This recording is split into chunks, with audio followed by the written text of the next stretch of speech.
ইয়ারফাইল্লাহুল্লাযীনা আমানু মিনকুম। রে দুনিয়ার মানুষ, কান পেতে শোনো, অর্থ দিয়ে আমি সম্মান বিচার করি না, আল্লাহর ঘোষণা। অর্থ সম্পদ হইলেই দুনিয়ার মানুষ তারে বড় মনে করে, সম্মানী মনে করে। বড় চেয়ারের মালিক হইলে তারে সম্মানী মনে করে। কে ইজ্জতওয়ালা আর কে ইজ্জতওয়ালা না দুনিয়ার মানুষ বিচার করতে জানে না। এই কারণেই দেখবেন কম দামা মানুষকে বেশি দামা জায়গায় নিয়ে বসায় দেয়। চরিত্রের কোনো বালাই নাই, আমানতদারির জিম্মাদারি দেয়। যে আমানতদার বানায় দিছে এমন একজন ব্যক্তিরে, সকালে কয় একটা, বিকালে কয় আর একটা। আবার তারে লইয়া কয়েকদিন পর্যন্ত মিছিলেও দেয়, অমুক ভাইয়ের চরিত্র ফুলের মতো। ঠিক না বেটি? চরিত্র যদি ফুলের মতো পবিত্র হইতো, হাজার হাজার কোটি টাকা কলমের গুতায় যায় কই? চরিত্র ফুলের মতো পবিত্র। বাজেট হয় একরকম, বাজেট ফাঁস হয় একরকম, কমে আইতে আইতে এবারে আমরা বড়াটা ভাই আমার ভাই না। কথা বুঝে আসতেছে? আল্লাহ পাক রব্বুল আলামিন বুঝাইয়া দিলেন, দুনিয়ার মানুষ তোমরা সম্মান বন্টন করতে জানো না। কে সম্মানী কে অসম্মানী, কার ইজ্জত কি পরিমাণ এটা তোমরা দিতে জানো না। কারণ তোমরা দুনিয়ার রঙিন চশমা পরে নজর দাও। একই বাবার দুই ভূত, অসুবিধা হইতেছে না তো? যারা গেইটে দাঁড়ায় আছেন, মেহেরবানি করে ঢুকে যান, খুব বেশি সময় না। আল্লাহ পাক কবুল করেন, চিৎকার দিয়ে বলেন আমিন। একই বাবার দুই ভূত, একজন মাদ্রাসাত পড়ছে, বড় আলেম হইতে পারছেন, ভালো মানের হাফেজও হইতে পারছেন। তো গ্রামের মসজিদে 5 ওয়াক্ত ইমামতি করে, আর বাপের গৃহস্থিতে দেখশুন করে। এমন ভাবে উনি চলেন, কাউকে দিতে পারে না, কারোর কাছে চাওয়াও লাগে না। এইভাবে যদি একজন চলতে পারে, দেওয়াও লাগে না, চাওয়াও লাগে না, দিতে পারে না, চাওয়াও লাগে না, হালত কি খুব খারাপ না মোটামুটি ভালো? আর আরেক ফুট দেশের যত ডিগ্রি আছে শিক্ষা সব শেষ করিয়া বিদেশ তো ডিগ্রি আছে, আর নেই এমন এক চাকরি পাইছে 3 লাখ বেতন, আর উফরি আরো 7 লাখ। উফরি বুঝছেন না? জিনে দেয়। তো আপনার এই দ্বীপেশ্বর মোড়ের মধ্যে যদি এই বুড়া বয়, মানুষের জিগায় তোমার 2 ফুট ফুতাইনের কি খবর? ছোট বেড়া যে বিদেশ গেছেন ডিগ্রি আনিয়া, হ্যাঁ কন্যা যাবে, এবার তো লালের লাল, বাবা শাহজালাল। কেমনে? হ্যাঁ, 1 মাসের ইনকাম দিয়া আমি 3 বার হজ করতাম। আল্লাহর মাল আমার এই ভূতে যে পয়সাটি খালি সিগারেট খায়, 2টা সংসার চলে। বাপে গপ মারতেছে 4 দুহানো বইয়া, আর 4 দুহানটি তো সংসদ ভবন, আমি নাম দিছি। দেখবেন কত ধরনের লোক হইল, ডাক্তার, ইঞ্জিনিয়ার, রাজনীতিবিদ, তো কোনো কথার ফিনিশিং পাওয়া যায় না, আছে না? 4 দুহানো বইয়া গপ ফুটাইতেছে। আমার এই ভূত মাসে যে শেভ খরচটা করে, মুখটা শেভ করে যে খালি সংসার চলবো কয়েকটা। বড় ভূত এটা সাপ বাদ দিছে বাপের নজরে দেয়। তো ছোট ভূতের নামাজ পড়ে, এখন এবার চোখ বড় হয়েছে, হ্যাঁ সময় ও ওখানে কি তা মাত্র 2টার বাপ হয়েছে, 2টার বাপ হয়েছে, নামাজের সময় হোক ফরবনে। তো শেভ করার এত বিল দেয়, আপনার না করেন না, দাঁড়িয়ে রাখতো কোন মুসলমান তো রাখবো না। আমরা কুম্বলা রাখছি, আমরা কুচ হইলে রাখছি। সফল আর বিফল, দামি কম দামি। বাবার রঙিন চশমা হওয়ার কারণে 10 লাখ বেতন দেই কাই ছেলেকে সম্মান, সফল সব গুণগান খাইতেছে। আর যেটা 5 ওয়াক্ত নামাজও ঠিক আছে, ইনকাম হালাল, অভাব না, মোটামুটি চলতে পারে, খারাপ না, বাবার নজরে ভালো না। তো আল্লাহ বলেন আল্লাহর নজরে ওই 5 ওয়াক্ত নামাজি হইল দামি আর ঘুষখোর হইল বেদনী। এখন বুঝাইছে বিষয়টা। আমরা ভালো মানুষের সম্মান, সম্মানী মানুষের সম্মান দিতে জানি না। জুমার নামাজের পর মসজিদ কমিটি হবে, আজকে ঘোষণা হয়েছে। এখন দান বাক্স যখন সারে মানুষের খেয়াল করে কে কি দেয়, এরকম কিছু মানুষ আছে। এমনি আগের কাতরে একজন গিয়া বইছে, মার দেওয়া পাঞ্জাবি সপ্তাহে একদিনই যায় মসজিদ। সারা এলাকার মধ্যে নাম করা সুদ। ইসলামী শরীয়তে 2টা জিনিস হালাল, আল্লাহর কাছেও পছন্দ। ইসলামী শরীয়তে 2টা কাজ আল্লাহ হালাল রাখছেন কিন্তু পছন্দ না। একটা হইল তালাক দেওয়া, আর একটা হলো ভিক্ষা করা। ইনকাম করার রাস্তা আল্লাহ রাখছেন ব্যবসার মাধ্যমে, চাকরির মাধ্যমে, গৃহস্থির মাধ্যমে। কত লাইনে মানুষের জীবিকার ব্যবস্থা আল্লাহ রাখছেন। হালাল পথে ইনকাম করো। যখন কোন লাইনে ইনকাম করার যোগ্যতা আর নাই, না খায়া যেন মরে, না খায়া যেন এই বান্দার মরতে না হয়। মুসলমান আল্লাহ পাক ব্যবস্থা রাখছেন সর্বনিম্ন লাইন ভিক্ষা করা, সাহায্য চাওয়া। তবু লাইনটা কি হারাম না হালাল? পক্ষান্তরে হারাম লাইনে যত ইনকামের ব্যবস্থা আছে, আল্লাহর নিষিদ্ধ যত লাইন আছে, এর মধ্যে সুদ হইল সবার উপরে। বুঝাইছে আপনাদের? সুদের স্তর বিশ্বনবী বর্ণনা করেন। সুদের স্তর এক জায়গায় বর্ণনা 70টা, আর এক জায়গায় 99। সব স্তর তো আর বলা সম্ভব না। 2টা কথা শোনায় দেই। সকলের উপরের যে স্তর, সুদকুরের যে স্তরটা আছে, সবার নিম্নের যে স্তরটা আছে, 2টা কথা শোনায় দেই। সবার নিম্ন স্তর হলো আপন মায়ের সাথে জিনা করার চেয়ে নিকৃষ্ট। মুসলমান না খায়া মরে যাও, মুসলমানের সন্তান না খায়া মরে যাবে, তবু সুদ গ্রহণ করবে না।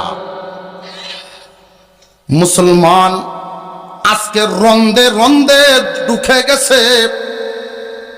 কয়টা মানুষ পাওয়া যায় সুদ থেকে বঞ্চিত, সুদ থেকে পবিত্র আছে? হাতে গোনা মানুষ, সংখ্যায় খুব কম। মুসলমানের সমাজ হারামে যে ডুবে যাচ্ছে, ভবিষ্যৎ খুব ভালো না, ভবিষ্যৎ খুব ভালো না। এখনো সময় আছে, যদি আইল বানতে পারেন আইল, তাহলে চিকিৎসা হবে, সমাজ সংস্কার হবে, সুদখোররা সুদ ছাড়তে বাধ্য হবে। এই ওয়াজে কাম হইতো না। সপ্তাহে একদিন জুমায় হয়তো 2-4 কথা হইব, বছরে 1 বার আমার মতো এরকম যদি হুজুর যে মুহ আইসে কইছে স্টেজ তো নামলে জিগাইব কিনা এই চিন্তা নেই। কই সুদকুরের সর্বনিম্ন স্তর যারা সুদকুর, আপন মায়ের চেয়ে, আপন মায়ের সাথে জিনা কুরের চেয়ে নিকৃষ্ট। এটা শোনার পরেও যারা সুদ চুক্তি দেয় ব্যবসার মতো, মৌলবীরা কোক বাসন তো লাগবো, হুন্যা না হুন্যা এই যে যুক্তি দিয়া চলতেই তাকে গাড়ে জিতে চাপাবাজি করে, ওই সমস্ত মানুষদের সর্বোচ্চ স্তরটা আমি জানাইয়া দেই। বিশ্বনবী সাল্লাল্লাহু আলাইহি ওয়াসাল্লামের উপরে আল্লাহ আয়াত নাজিল করছেন, কোরআনের আয়াত নাজিল করে বলেন, সুদের আয়াত বিধান নাজিল হওয়ার পরেও, সুদ যে হারাম নিকৃষ্ট এটা শোনার পরেও যারা ছাড়ে না, আল্লাহ এবং রসুলের বিরুদ্ধে যেন সমাজে যুদ্ধে নামে। আল্লাহ এবং রসুলের বিরুদ্ধে যদি যুদ্ধে নামে, ইমানদার না বেঈমান, ওই মানুষটা কাফের হয়ে যায়, ইমান হারা। কাফেরের সাথে লেনদেন, আত্মীয় স্বজন উঠা বসা উত্তম না নিকৃষ্ট না জায়েজ? কথা বুঝে আসতেছে? বেঈমান হয়ে গেল তো একেবারেই ছাঁটাই। মার সাথে সর্বনিম্নটা হলো মার সাথে জেনাকুর। আপনাদের এই অঞ্চলে এমন একটা পাপিষ্ঠ যদি এই কাজের মধ্যে, নিকৃষ্ট কাজে যদি ধরা পড়ে, তার বিচার আমার তো মনে হয় কোনো সভ্য সমাজে ওরে বসবাসের সুযোগ দিবে না। সমাজ থেকে উচ্ছেদ করা হবে তাকে। কাজটা কি করলি না ফরমান। কিন্তু এখন ঘরে ঘরে মানুষের বিবেকে বাদে না, অথচ আমরা আরো উল্টা করি। সমাজ থেকে বের করব, বঞ্চিত করব দূরের কথা, ওই সুদকুররে আমরা আরো মর্যাদার আসন দেই, সুদকুররে আমরা আরো গুরুত্বপূর্ণ জায়গা দেই। প্রতিবাদ তো, ঘৃণা তো নাই। এই জেনে রাখবেন মুসলমান, ওয়াজের মাধ্যমে এদেরকে শায়েস্তা করা যাবে না, সমাজ থেকে সুদ দূর করা যাবে না। 4 ধরনের মানুষের উপরে আল্লাহর পয়গম্বরের লানত, বদদুয়া। লাআনা রাসূলুল্লাহ সাল্লাল্লাহু আলাইহি ওয়াসাল্লাম আকিলার রিবা ওয়া মুকিলাহু ওয়া কাতিবাহু ওয়া শাহিদাইহি। আল্লাহর রাসূল বলেন, যে সুদ খায় এবং যে সুদ দেয়, যে সুদের লেখালেখি করে, যে সুদের সাক্ষী হয়, এলাকার বড় মাতবর, বড় নেতা কইয়া দিছে স্যার বইয়াছে লাগালাগি করো, সুবিধা নাই, আমি আসি দেহামনে, দেহামনে জেলা ওইলাই সাক্ষী। 4 দল, তুমি খাইছ না, সহযোগিতা যে করলা তুমিও সেই দলের, তুমি খাইছ না, শুধু লেখকে যে দিলা দিন তারিখ, তুমিও সেই দলের। 4 দলের উপরে আল্লাহর রাসূলের লানত। এদেরকে যদি সামাজিকভাবে ইমানদারেরা বয়কট না করেন, এই রূপ এমন ভাবে ক্যান্সারের মতো চড়াইতেছে। সুদ যখন সয়লাভ হয়ে যায়, তখন আল্লাহর আসমানি আযাব আসা শুরু হয়। কি আযাব? মহান মৌলাই করিম রিজিকে কমতি দেন, রিজিকের অভাব দিবেন, অভাব অনটন আসবে। যে আল্লাহ অভাব কেমনে দিবেন? আমরা তো আগের মতো না, 3 মন হইতো কাটাতে, এখন বাড়াই 10 মন। অভাব কেমনে হইব? আমরা তো বিজ্ঞান দিয়ে বাড়াই আনো, কাম হইতো না। আল্লাহর গজবের সামনে কোনো বিজ্ঞান ঠিকানা কুজ্ঞান হয়ে যায়, বিজ্ঞান ও অজ্ঞান। এই বছর একটা ঘটনা লক্ষ্য করেছেন, বাতাস, প্রায় জমিনের উপরে একটু বাতাস খালি গেছে, সব সাদা। আমি নিজের চোখে গিয়ে দেখছি, আমার বাসার সামনে একটা জমিন বর্গা দেওয়া একজনের কাছে, হিন্দু লোকে করছে জমিনটা, মুসলমানের ক্ষেত। এই বাতাস লাগার কারণে ক্ষেতের হালতটা কেমন হয়েছে অনুমান করেন। যিনি করছেন উনি কয়, মালিক আপনি লয়ে যান, আমার কোনো দাবি নাই। মালিকা কয়, বেটা আমি নিতাম, তুই করছো, আমার ক্ষেত তো সব পুড়িয়ে দিবে তুই। তখন বুঝলেন গজবটা কার? আল্লাহ যদি গজব দেন, এই দুনিয়ার কোন শক্তি বাধা মানে না। সুদ নামক ব্যাধিটা দূর যদি করতে হয়, রাস্তা একটাই, ইমানওয়ালা সজাগ হয়। কিসের সজাগ? কেমনে সজাগ? সুদকুর সুদের টাকা কামায় বিল্ডিং বানাইছে রাজমহল। ইমানদার সতর্ক হও, এই ছাদের নিচে তুমি যাইবা না। ইমানদার সতর্ক থাকবা। সুদকুর সুদের টাকা দিয়ে ছেলেকে বিয়ে করায়, 5-7টা গরু ধরে এলাকার গণ্যমান্য জঘন্য সবাই রেখেছে। তুমি ইমানদার, মজবুত জবাব দিবা, তোমার এই খানা আমার পেটে ঢুকাবো না। হও তুমি আমার আত্মীয়, যতক্ষণ আল্লাহর বিধান এই সুদ দেখে তুমি ফিরে না আসবা, ততক্ষণ তোমার সাথে আমার সম্পর্ক নাই। কারণ যদিও তোমার পরনে প্যান্ট শার্ট, ভদ্রলোকের চেহারা, কিন্তু আল্লাহ এবং রসুলের কথায় আপন মার সাথে জিনা কুরের চেয়ে নিকৃষ্ট। কোনো উঠা বসা নাই, লেনদেন নাই, আত্মীয়তা নাই, সম্পূর্ণ বয়কট করেন। আমরা করি কি? মসজিদের কমিটি হইব, বাজারের কমিটির সদস্য দায়িত্বশীল বানাইছি, এতদিন মন বুঝছি, ওখন আল্লাহর ঘর মসজিদ কমিটির সভাপতি দেলায়, সুদকুর মসজিদ কমিটির দায়িত্ব দেয়। বিবেকে তো বাধার কথা। এই সমস্ত ব্যক্তিগুলো যাদের খানার কোনো বেদ বিচার নাই, আমলের কোনো বেদ বিচার নাই, এই সমস্ত ব্যক্তিদেরকে সম্মানের জায়গা কাদেরকে দেওয়ার কথা, আর তোমরা দেও কাদেরকে? 5 ওয়াক্ত নামাজে যিনি হাজির হন, জুমার দিন কমিটি হবে, পাঞ্জেগানার মুসল্লিদের কোনো জবাবই লয় না কেউ, এদের কোনো গুরুত্বই নাই। অথচ উচিত হলো ইমামের অবর্তমানে মসজিদের তদারকি করে যারা জিম্মাদারি পাইতো তারা। আর এখন আমাদের চিন্তা হইল দেও এমন ব্যক্তিরে যার হাত লম্বা, মসজিদ টাইস হইব খুব তাড়াতাড়ি। টাইসের সেজদা আল্লাহর কাছে গ্রহণযোগ্য না, তাকওয়ার সেজদা গ্রহণযোগ্য। মসজিদগুলো সেই মুসল্লিদেরকেই এখনো খুঁজে যাদের সেজদা দেওয়ার পর সেজদার ধুলাবালি কপালে লাইগা থাকতো, বৃষ্টি আসলে বাহিরে পড়ার আগে মুসল্লিদের গায়ে পড়ে যেত। সেই মুসল্লিদেরকে মসজিদে এখনো খুঁজে। তখনকার সময়ে মসজিদ যদিও কাঁচা ছিল, মুসল্লিরা ছিল পাক্কা। আর এখন মুসল্লিরা মসজিদ পাকা বানাইছে, নিজেরা কাঁচা হয়ে গেছে। আল্লাহ পাক রব্বুল আলামিন যে ঘোষণা দিলেন, জমিনবাসী শোনো, রে দুনিয়াবাসী, কাফের কুফার ইহুদি মুশরিক যা আছো কান পেতে শোনো, আমার দেওয়া জমিন, আমার দেওয়া নিয়ামত খাইবা, কিন্তু সম্মানী মানুষ কারা আমার ঘোষণা শোনো। রে মাখলুকাত শোনো, জমিনের মধ্যে ইমানদার যারা, আমি আল্লাহ এর সম্মানী ঘোষণা দিলাম তারা। ইমানদাররা সম্মানী। আমেরিকায় যদি কোনো কনফারেন্স হয়, পৃথিবীর 100 দেশ অংশগ্রহণ করলো, এর মধ্যে আমাদের ছোটই বাংলাদেশ থেকেও প্রতিনিধি গেলেন। এই 100-র মধ্যে 99টাই বিধর্মী। ঘটনাক্রমে শুধু আমাদের বাংলাদেশে সুযোগ পাইছে একজন মুসলমান, 99 বিধর্মী। যদিও তারা উন্নত দেশ থেকে আসছে, উন্নত সব কিছুই, আল্লাহর নজরে এই 100-র মধ্যে একজনের সম্মান বেশি। ইমানের কারণে।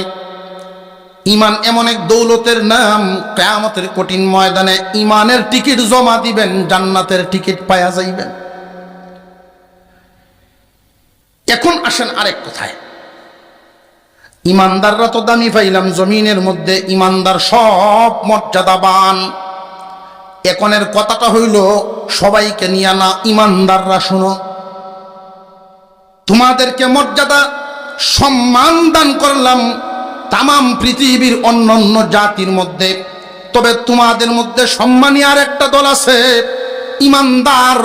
তোমরা এবার শুনো, তোমাদের মধ্যে সম্মানী কারা? ওয়াল্লাযীনা উতুল ইলমা দারাজাত। রে ইমানদারগণ, তোমাদের মধ্যে আমি আল্লাহ যাকে ইলম দিয়েছি সে হইল সম্মানী। ইমানদার হিসাবে জমিনবাসীর কাছে তুমি সম্মানী, আর তোমাদের মধ্যে আমার পাওয়া ইলমওয়ালারা সম্মানী।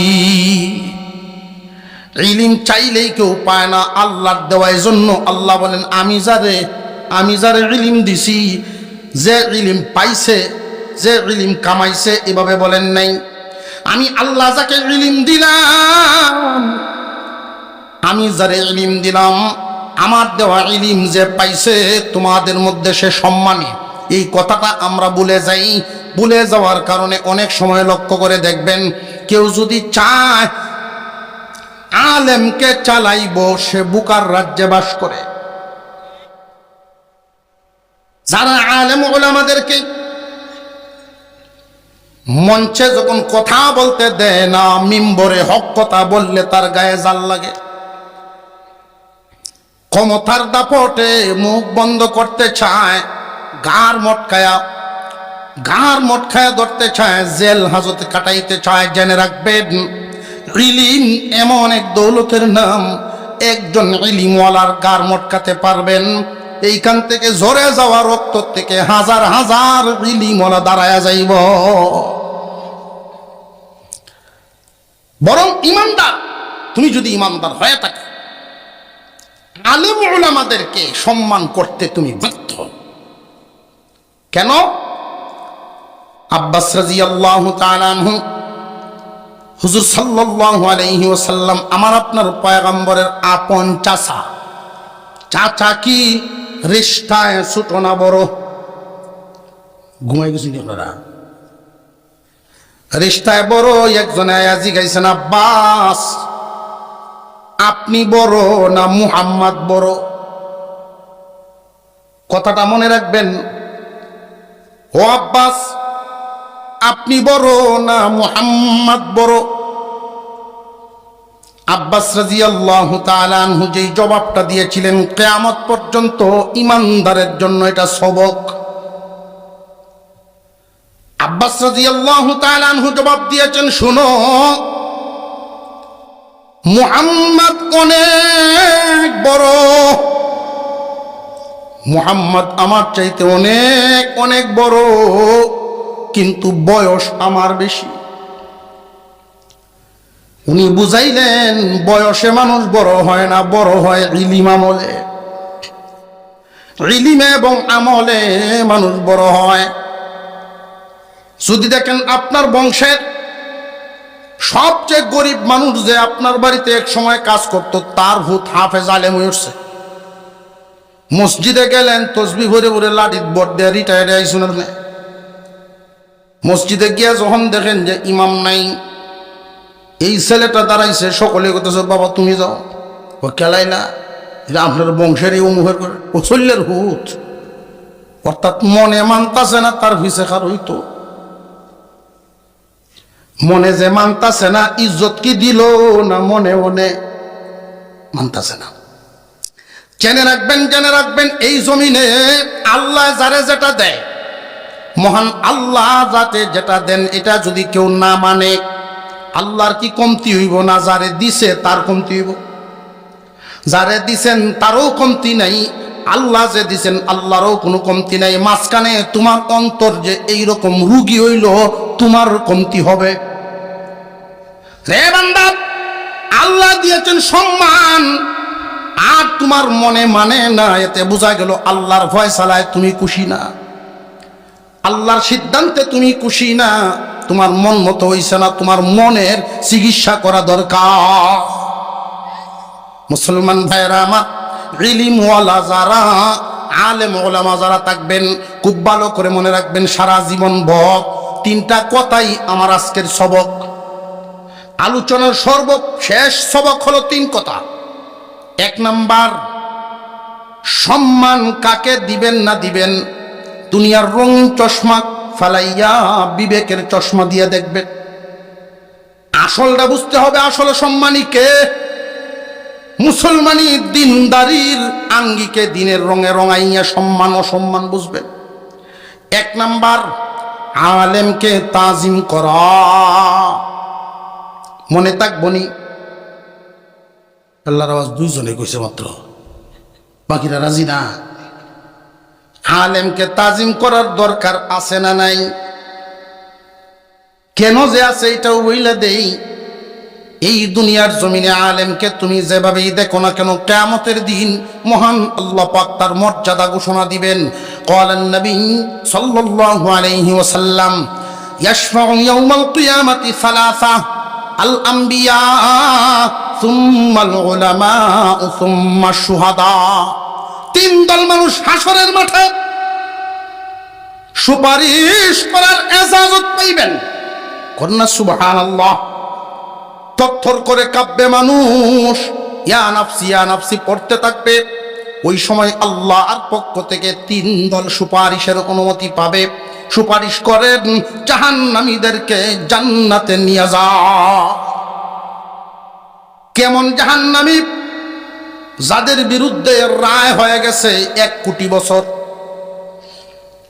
10,000 কোটি বছর জাহান্নামের সাজা, জীবনেও নামাজ পড়ছে না, শুধু বছরে 2 দিন এমন নামাজিও আছে না নাই? বছরে 2 দিন, কোন দিন কোনটা? এই আপনারা তো সজাগ আছে। ঈদের নামাজও যে যায় সকলের ভিসে, ফজরের ভোর থেকে হইলা গরু দইব, ঘাস কাটবো, ছাগল খালি মুরগিরই দইতারেন না। এবার ফেরে সানি তাই বাপের নিজের দহনের খবর নেই, গরু দোয়, ছাগল দোয়, যে রিক্সা চালা রিক্সা দোয়। ঈদের দিন সকালে কি ফেরেশানি কাম। অথচ আল্লাহর রাসূল বলেছেন ঈদের দিনের গোসল সুন্নাত। সারা দেহে যতটা পশম আছে এতটা নেকি গোসলের বদলায় দেওয়া হবে। নিজের গোসল কাউয়ার গোসল করে করে হেডিতে করেছে, টাইম নেই। গোসল করিয়ে উড়ানো ডুবতাছে আর চিল্লাইতেছে, পাঞ্জাবিটা বের কর, পাঞ্জাবিটা বের কর। পাঞ্জাবি উঠতেছে আর দৌড়তেছে। তো যাই নামাজটা বিছরার সামনে গিয়ে বাসায় দৌড়ছে মাঠের দিকে, আই উঠছি, কাতার কারো হচ্ছে দিক দিয়ে চিল্লাইতেছে। আর 2 মিনিট নামাজি দিয়া বছরে যায় এই 2 দিন, তাও হালত হইল এরকমও যদি হয়, ইমান নিয়ে দুনিয়া থেকে যদি বিদায় হয়, 10,000 কোটি বছর জাহান্নামের সাজা যদি তার হয়ে যায়, কিন্তু তার দুনিয়ার জমিনে একটা আমল ছিল খুব ভালো। কি আমল? সম্পর্ক ছিল এমন জনের সাথে আল্লাহ যাদের সম্মানী বানাইছেন। আল্লাহ যাদেরকে সম্মানী বানাইছেন ওই মানুষগুলোরে মন থেকে সম্মান দিত, আলেমকে তাজিম করত। এমন বান্দা এই জমিনে আমি অনেক দেখছি। ডাকাত সে কি নেককার না গুনাহগার? আমি নিজের সামনে ডাকাত পড়ে গেছে, আমার সামনে পড়ে গেছে ডাকাত, ভয়ে তো তরতর সাথীরা। আমার আত্মবিশ্বাস, আমার মনোবল এটা যে যত বড় পাপিষ্টই হোক না কেন, শুধু জাতিতে যদি মুসলিম হয়, আলেম দেখলে দুর্বল হয়ে যাইব। যেই মাত্র গ্লাসটা নামায় আমি সালাম দিছি, এমনি থমকে গেছে, থমকে গেছে। সামনের 2 জনের মোবাইল নিছেন, ধমক দিতেছে মোবাইলটি ফিরতে ফিরতে। হুজুর মাফ করে দিন জানগা। আমার কলিজা একটা চাপ লাগছে, চোখের মধ্যে পানি আইছে। জীবনে কোনোদিন আর তো দেখা হবেও না। এই যে সিফতটা মনের ভিতরে যে ধাক্কা লাগিয়া মন থেকে একটা দোয়া আসছে, আল্লাহ হেদায়েত দাও, তারা হেদায়েত করে দাও, হালাল পথে কামাই করে খাইবার মন দান করো, হয়ে যাইতে পারে হেদায়েত।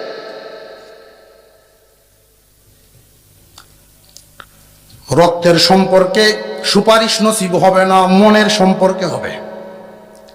প্রমাণ হাউজে কাউসারের মালিক মুহাম্মদুর রাসূলুল্লাহ সাল্লাল্লাহু আলাইহি ওয়াসাল্লাম, আল্লাহর পয়গম্বর শাফায়াতের মালিক হবেন, হাউজে কাউসারের মালিক হবেন, কিন্তু আপন চাচারা জাহান্নামে মুক্তির রাস্তা না। কথা বুঝে আসতেছে? সম্পর্কের কারণে সুপারিশ নসিব হবে। কিয়ামতের কঠিন ময়দানে আলেমগণ, শহীদগণ, নবীগণ সুপারিশ করবেন। আলেম যদি দেখেন যে দুনিয়ার জমিনে তার সাথে মহব্বত ছিল বংশের বা দূরের, আল্লাহ এই লোকটা দুনিয়ার জমিনে আমার চাচা ডাকতো, বা আমি তারে এই ডাকতাম, আমার অমুক, আল্লাহ তুমি তারে দয়া করে মাফ করে দাও। জাহান্নামের যেই শাস্তি ছিল সব মাফ করে আল্লাহ তারে জান্নাত দিয়ে দেবেন। আরো জোরে কোন সুবহান। মাইকের আওয়াজ কি সামান্য জায়গাত না, অনেক দূর দূর। আলেম ওলামা এই দেশও আছে না নাই? সব বইয়েছে। হাদিসের কথা যদি একটু ভুল হয় ধরবেন, কারণ এগুলো ইমানি কথা। কিয়ামতের কঠিন ময়দানে সম্পর্ক মনের সাথে যার দুনিয়ার জমিনে আছে, আলেমকে যদি মহব্বত করেন 1 নাম্বার লাভ। আলেমকে যে তাজিম করবেন, এই সবকটা যে দিচ্ছি, এই সবক মানলে লাভ কি? লাভটাও তো বলতে 1 নাম্বার শাফায়াত, সুপারিশ কিয়ামতের দিন নসিব। 2 নাম্বার দুনিয়ার জমিনে আলেম উলামাদেরকে মহব্বত করলে আল্লাহ পাক এই ইলম নামক দৌলত তোমার বংশধারার মধ্যে আল্লাহ দান করবেন। তোমার বংশে আল্লাহ, তোমার এই রক্তের সিরিয়ালে তোমার পরবর্তী বংশে আল্লাহ আলেম ওলামা দান করবেন। 3 নাম্বার, আলেমদেরকে মহব্বত করলে, যার অন্তরে ইন্নাল আলিমা ওয়াল ইলমা লাম তুকতাব লাহু খাতিআতুহু আইয়াম হায়াতিহি, ইন্নাল ইলমা ওয়াল আলিমা লাম তুকতাব লাহু খাতিআতু আইয়াম হায়াতিহি। যেই ব্যক্তি সারা জিন্দেগি ভর কোরআনের ইলম হাদিসের ইলমকে মহব্বত করে, ভিতরে ইলম নাই কিন্তু মহব্বত করে, এই ইলম যাদের কাছে আছে তারারেও মহব্বত করে, এই গুণের কারণে তার আমল নামায় সগীরা গুনাহ লেখাই হয় না।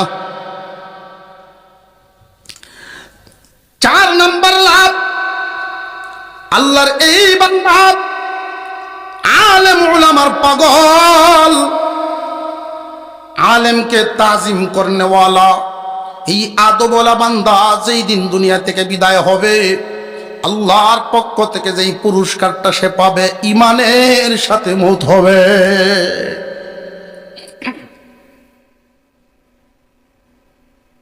দুই নাম্বার সবক, মুরব্বীকে মান্য করা। 1 নম্বরে আলেমকে তাজিম করা, 2 নম্বরে মুরব্বীকে মান্য করা। মুরব্বীদেরকে সম্মান দেওয়া। বর্তমান সময়ে লক্ষ্য করতেছি আমরা চতুর্দিকে উন্নতি, কিন্তু এক জায়গায় ঘাটতি।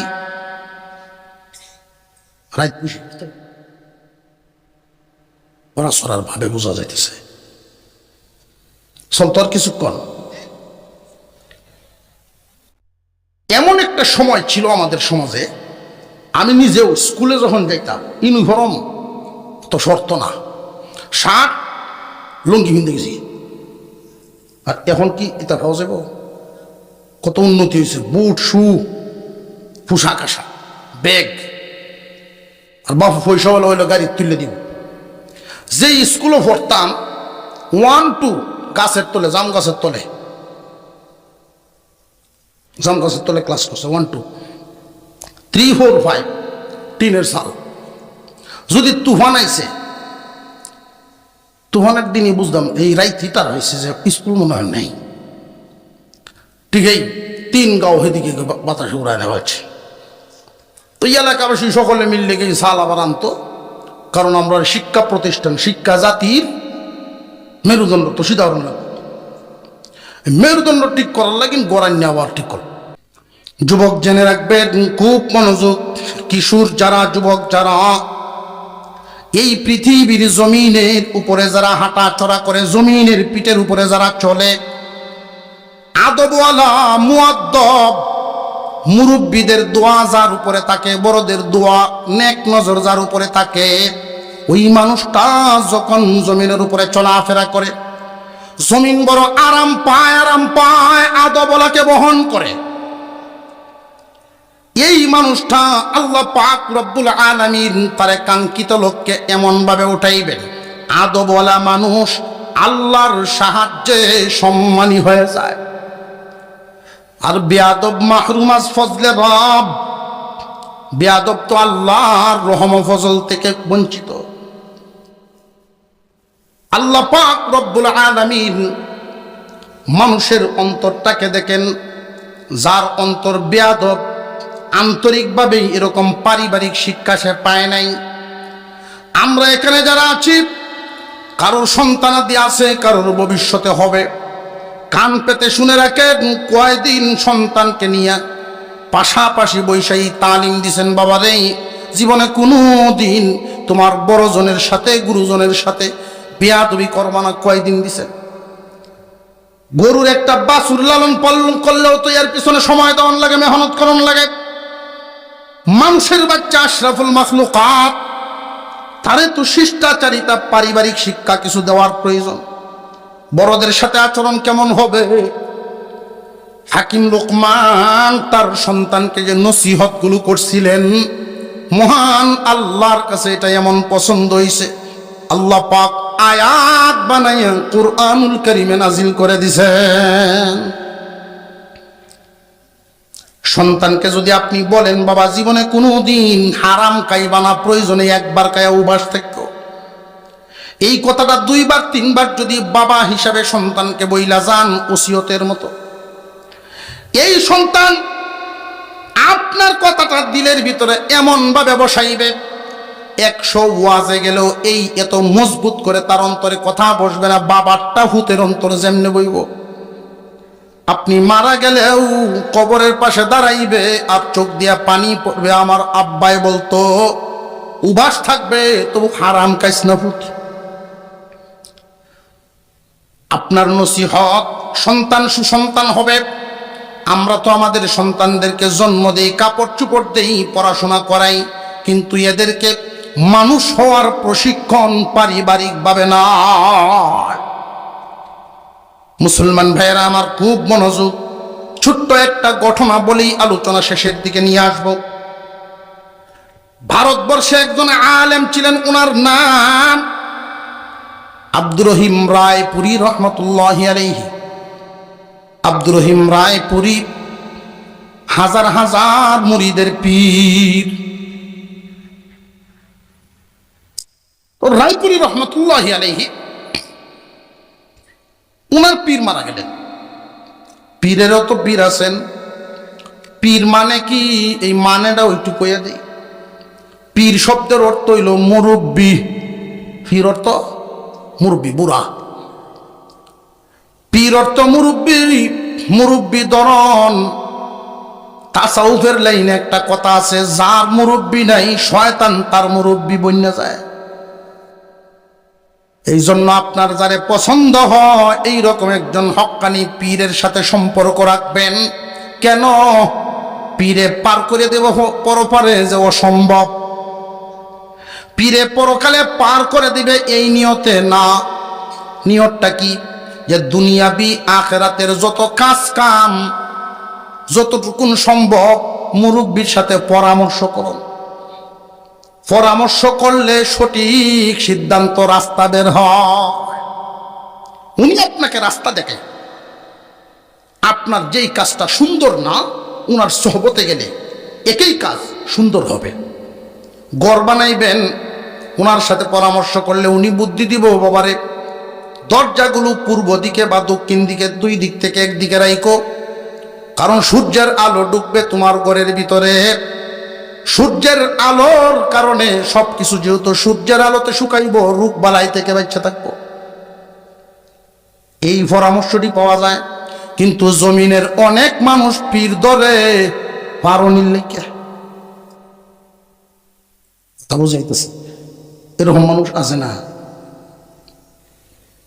পারনির লেখা 8টা দিয়েছি, আর দৈরে এসে, আর দৈরে এসে গপ করে কোন দর্শস কোন তরিকা দর্শি সিধা এমনি সেল চালায় যায় না। নামাজ শুধু বছরে বছরে মাসিক একটা সাদা আছে, এটা সবটা একসাথে মাসে মাসে দিলে বলবো। ইউনিয়নের দায়িত্বশীল, থানার দায়িত্বশীল ভাগ ভাগ করা আছে, এটা দিয়ে গেলে পরে যা করার। এরকম হস্তা, এরকম সোজা লাইন পাইলে সুদ খেলে খাইতো না, বাটে নেই টাকা খাইতে তো খায়া দুদিন কিছু দেলায় তুই পার হয়ে দিব সেল চালায়। তবে আলেমদের জবান থেকে তো এদের ব্যাপার কিছু হইল ধারণা রাখা দরকার। আল্লাহ পাক কোরআনে জানায় দিছেন, কিয়ামতের দিন মুরিদরা ফির কুসব। এই যে বছরে বছরে দেয়া গেছে মুরু খাসি গরু দেয়া গেছে, যে মুরিদরা খুঁজতেছে বাবা কই, বাবা খুঁজতেছে। কারণ কি? যে দিলাম, যে এখন যে বিপদে ঘুরে রইলাম, পাইতাছি না, উদ্ধার হইলাম কেমনে, কুজ্জা ভাইব গিয়া আবার বাবা এই যে ফেস ফাস লাগলো পারে খুঁজে, আমার নিজেরই যান বাঁচতেছে না, যে নিজের যান বাঁচতেছে না। মুরুখ খাসি জানলে তোর বাড়ির তো জ্ঞান ছিলাম, আমার বাড়িতে লুয়ে এসোস তোরা, আমার বাড়িতে লুয়ে গেছি দেখিয়া, হ্যাঁ কি বিহুদিয়া আপনি না হলেন না, আপনি ভাবতেন না আমি না করছি, ব্যাকল দুনিয়াদারির কৌশলে না হচ্ছি তোরা বুঝছস না। কেমনে না হলে দেখছস না লাল পতাকা টাঙ্গায় রাখতাম, লাল নিশান টাঙ্গায় রাখছি, বৃহৎ সংখ্যক এই মেয়েগুলা। এরপরে ওকে তোরা আমার কি দোষ?